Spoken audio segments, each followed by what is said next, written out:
ብዙ ጊዜ እውነት ይመስለናል እንጂ ብዙ ህዝባችን የሚጠፋው ዕውቀት ከማጣት ነው እና አዎ ዕውቀት ሞልቷል ይባላል። ግን በዚህ ዘመን ደግሞ ምንድነው የሐምሌን ውሃ ጥም የሄዳርን ረሃብ የሚያውቀው የለም እንደተባለው በአንጻሩ ደግሞ በጣም ዕውቀትም የጠፋበት ነው። በተለይ ወደ ምዕመናችን ስንመለከት በጣም ጥያቄ የማይሆኑ ጉዳዮች ናቸው ብዙን ሰው ከሃይማኖት የሚያስወጡ ቢታወቁም ባይታወቁም የማያጸድቁ የማያስኮንኑ ግን እነዛ ጉዳይ ሆነውበት የሚክድ ግን ብዙ ሰው አለ እና ቤተክርስቲያንን የተረዳንበት እንግዲህ እዚህ ያላችሁ አጠቃላይ ለማለት ላይሆን ይችላል። ግን እኔ ከራሴ ጀምሮ ሳይሆን ኦርቶዶክሳዊነትን የተረዳንበት ሁኔታ በጣም ፈጽሞ በጣም በሩቅ ነው እውነቱ።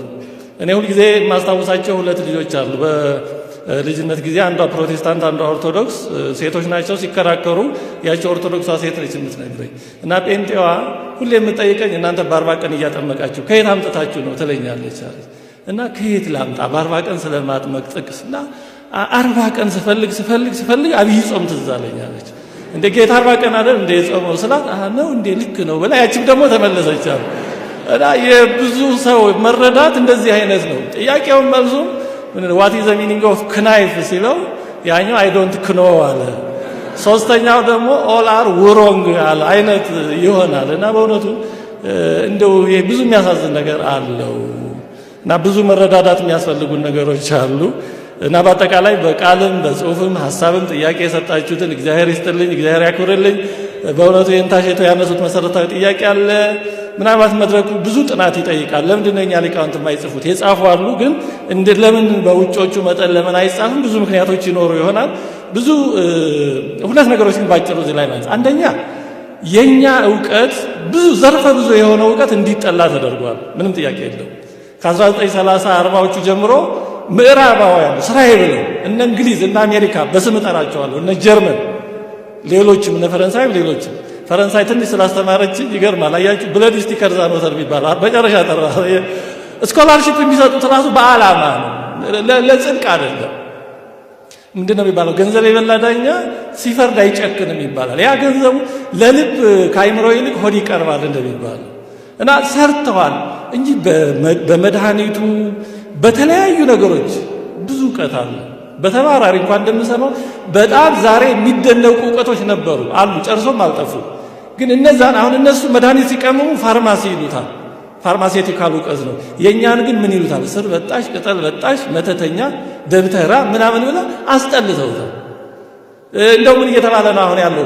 በግዕዝ ድርሳናት ያለው ዝም ብሎ የቅዱሳን ገድላት ብቻ ነው ብለው ሌላ የማይመለከተው ሰው እንዳያየው አድርገውታል። በግዕዝ ድርሳናት ግን ያለው የቅዱሳን ገድል ብቻ አይደለም፣ የቅዱሳን ተጋድሎ ብቻ አይደለም። በጣም ብዙ ነገሮች አሉ። እንደ ሌላውን ትተነው ወደ 28 ሀገሮች ወደ 28 ዩኒቨርሲቲዎች የኢትዮጵያ ጥናት ተቋም አለ። ኢትዮጵያን ስተዲስ አለ። የሚያጠኑት ግዕዝ ነው። አሁን የኬንያ ጥናት ተቋም ይባል ምዕራባውያን ዘንድ የለም፣ የሶማሊያ የለም፣ የሱዳን የለም፣ የላቸውም። ለምንድን ነው ኢትዮጵያን የሚያጠኑት? የእኛን መጽሐፍ እኛን እያስጣሉ እነሱ ግን ያጠኗቸዋል። እና እየሆነ ያለው ምንድነው? እነሱ የእኛን ይጠቀማሉ፣ እኛ ግን አስጥለውናል። እና አንዱ ምክንያት እሱ ይመስለኛል፣ ትኩረት እንዳይሰጠው ያሉትን ነገሮች ራሱ ሩቅነትም አለ፣ ብዙ ነገሮች አሉ። በእርግጥ ችግርም አለ። የእኛ መጽሐፍት ከእኛ ይልቅ ለፈረንጆች ምቹ ናቸው በእውነቱ ብዙዎቹ፣ ሁሉንም ማለት አይደለም። ፈረንጅ ሲሄድ ብዙ ጊዜ የእኛ ሰው ወለል ወከክ አድርጎ ጓዳውን ሁሉ ነው የሚያሳይ። ፈረንጅ ክፉ አይመስለው። ሁሉም ፈረንጅ ክፉ አይደለም፣ ግን መሰሪዎች ግን እዛ ነው ያሉት። አሁን የሚያባሉን እነማን ናቸው? እና የእኛ መጽሐፍት ለእኛም ብዙ ሩቅነት አላቸው። ግን ዞሮ አንዱ እኛ ውስጥ ያሉ ዕውቀቶች ተዳፍነዋል፣ እንዲዳፈኑም ተሰርቷል በእውነቱ። አንዱ ይሄ ነው። ሁለተኛው የመጽሐፍ ባህል መቼ እንደቀረ ወይም እንደቀነሰ አላውቅም። አሁን አንዳንድ ሊቃውንት አንዳንድ አባቶች በእውነቱ ስንሰማ ሁሌ መቅረጸ ድምፅ አይያዝም እንጂ የሚናገሩት ነገር በጣም የሚገርም ስብከት የሚገርም ትምህርት ይሆናል፣ ግን አይጽፉትም። ስለዚህ ይህ አብሯቸው ይሞታል በእውነቱ። የሚገርሙ ስንሰማው የኖርነውን ቃል እንኳን በእርግጥ እኔ እንዲህ ማለት አልችልም፣ ብዙ ስሰማ አልኖርኩም፣ ግን እንደዛ በሚሉት ተናገርና በተለየ መንገድ ሲገልጹት እንዲህ ይባላል እንዲህ ይገለጻል እንዲህ አይነት አረዳድ አለ የሚያሰኙ አሁን በህይወት ያሉ በጣም የሚገርሙ ህይወትም ዕውቀትም ያላቸው ብዙ መምህራን አባቶች አሉ፣ ግን አይጽፉም። እንዴት አድርገን ወደ መጽሐፍ እንደምናመጣቸው አላውቅም። እኛ ታሪካችን ራሱ አንዱ እንደ ልባችን የምንጠቅሰው መጽሐፍ የሌለን ስለማንጽፍ ነው። ፈረንጆች እኮ እንደምታውቁት የሄዱበትን ቦታ የጉዞ ማስታወሻ እያሉ ይጽፉትና ኋላ የሆነ ክፍተት ይሞላል፣ የሆነ ቀዳዳ ይሞላል። እኛ ግን አይደለም የጉዞ ማስታወሻ ወጥ የሆኑ ታሪኮቻችን እንኳን ብዙ የመጽሐፍ ልምድ እንግዲህ አስቸጋሪ ነው እና ብዙ ምርምሮች ይጠይቃሉ፣ ብዙ ምክንያቶችን ማጥናት ይጠይቃል። ግን አልረፈደም። አሁንም ያላችሁ ጻፉልን።